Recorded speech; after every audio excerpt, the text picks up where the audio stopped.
ನಮಸ್ತೆ, good ಮೋದಿಕೆ morning. ನಾನಿವ Basavaraj ಮುದಿಕೇರ್ ಭಾರತದಿಂದ. ಇವತ್ತು ಕಲಬುರಗಿ ಜಿಲ್ಲೆಯ ಅಡಿಗಲಹರ್ತಿ ಗ್ರಾಮ, ನನ್ನ ಗ್ರಾಮದಲ್ಲಿ ಹಿಂದೆ ನಮ್ಮ ಸಂಜೀವಿನಿ ಕೊಟ್ಟಿದ್ದೀನಿ ಆ್ಯಂಡ್ ಯೂಟ್ಯೂಬಲ್ಲಿ ಅದನ್ನು ನಿಮಗೆ ಡಿಸ್ಕ್ರಿಪ್ಷನ್ ಕೊಟ್ಟಿದ್ದೀನಿ. ಈ ವಿಡಿಯೋದ ಡಿಸ್ಕ್ರಿಪ್ಷನಲ್ಲಿ ಕೊಡ್ತೀನಿ, ವೀಕ್ಷಣೆ ಮಾಡಿ. ನಾವು ಒಂದು ಬ್ಯಾರಲ್ಗೆ ಎಷ್ಟೆಷ್ಟು ಪ್ರಮಾಣದಲ್ಲಿ ಕೊಟ್ಟಿದ್ದೀವಿ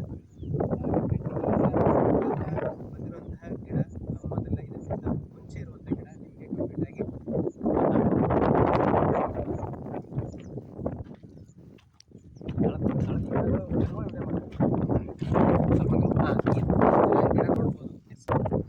ಈ ರೀತಿ ಗಿಡ ನಿಮಗೆ ಹಚ್ಚ ಹಸಿರಾಗಿ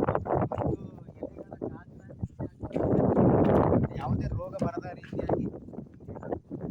ಹಾಗಾಗಿ ನಾವು ನಮ್ಮ ಮೋದಿಕೇರ್ ಸಂಜೀವಿನಿ ಪ್ಲಸ್ ಮತ್ತು ಸೆಗಣಿ ಗೊಬ್ಬರದ ಒಂದು ಗೋಮೂತ್ರ ಅದನ್ನು ಕೂಡ ನೀಡ್ತಾ ಇದ್ದೀವಿ ಮಿಕ್ಸಪ್ ಆಗಿ.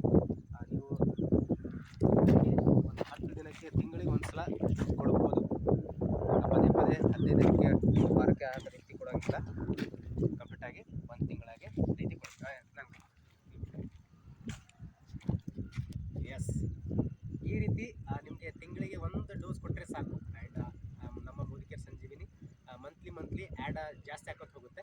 ಹಾಗಾಗಿ ನೀವು ಏನು ಫರ್ಟಿಲೈಸರ್ ಯೂಸ್ ಮಾಡ್ತಾ ಇದ್ದೀರಿ ಅದಕ್ಕಿಂತ ಕಡಿಮೆ ಖರ್ಚಿನಲ್ಲಿ ನಮ್ಮ ಮೋದಿಕೇರ್ ಸಂಜೀವಿನಿಗಳು ಬರುತ್ತೆ. ಹಾಗಾಗಿ ಪ್ರತಿಯೊಬ್ಬರು ನಿಮ್ದು ಯಾವುದೇ ಬೆಳೆ ಆಗಿರಲಿ, ಪ್ರತಿಯೊಂದು ಬೆಳೆಗೆ ನಮ್ಮ ಒಂದು ಮೋದಿಕೇರ್ ಸಂಜೀವಿನಿ ಬರುತ್ತೆ ಅಂತ ಹೇಳ್ತಾ, ಇನ್ನಷ್ಟು ನಿಮ್ದು ಯಾವುದೇ ಬೆಳೆ ಆಗಿರಲಿ ಕಮೆಂಟ್ ಮಾಡಿ. ಪ್ರಾರಂಭದಿಂದ ಕೊನೆಯ ತನಕನೂ ಕೂಡ ಏನು ಬಳಸ್ಕೋಬೇಕು, ಏನು ಬಳಸ್ಕೋಬಾರ್ದು ಅನ್ನೋದು ಸಂಪೂರ್ಣ ಮಾಹಿತಿ ಜೊತೆಗೆ ಆ್ಯಂಡ್ ರಾಸಾಯನಿಕ ಗೊಬ್ಬರ ಎಷ್ಟರ ಪ್ರಮಾಣಗಳು ಬಳಸ್ಕೋಬೇಕು, ಎಷ್ಟು ಭೂಮಿಗೆ ಅವಶ್ಯಕತೆ ಇದೆ, ಅದ್ರ ಬಗ್ಗೆ ಸಂಪೂರ್ಣ ಮಾಹಿತಿ ಕೊಡ್ತೀನಿ ಅಂತ ಹೇಳ್ತಾ, ಮತ್ತೊಂದು ವಿಡಿಯೋ ಜೊತೆ ಒಂದು ಬೆಸ್ಟ್ ಆಫ್ ದ ಬೆಸ್ಟ್ ಒಂದು ಫಲಿತಾಂಶ ಜೊತೆ ಬರ್ತೀನಿ. ಅಲ್ಲಿವರೆಗೂ ನಮಸ್ಕಾರ. ಪ್ರತಿಯೊಬ್ಬರು ಈ ವಿಡಿಯೋನ ಶೇರ್ ಮಾಡಿ ಆ್ಯಂಡ್ ಇನ್ನೂ ನನ್ನ ಚಾನಲ್ಗೆ ಸಬ್ಸ್ಕ್ರೈಬ್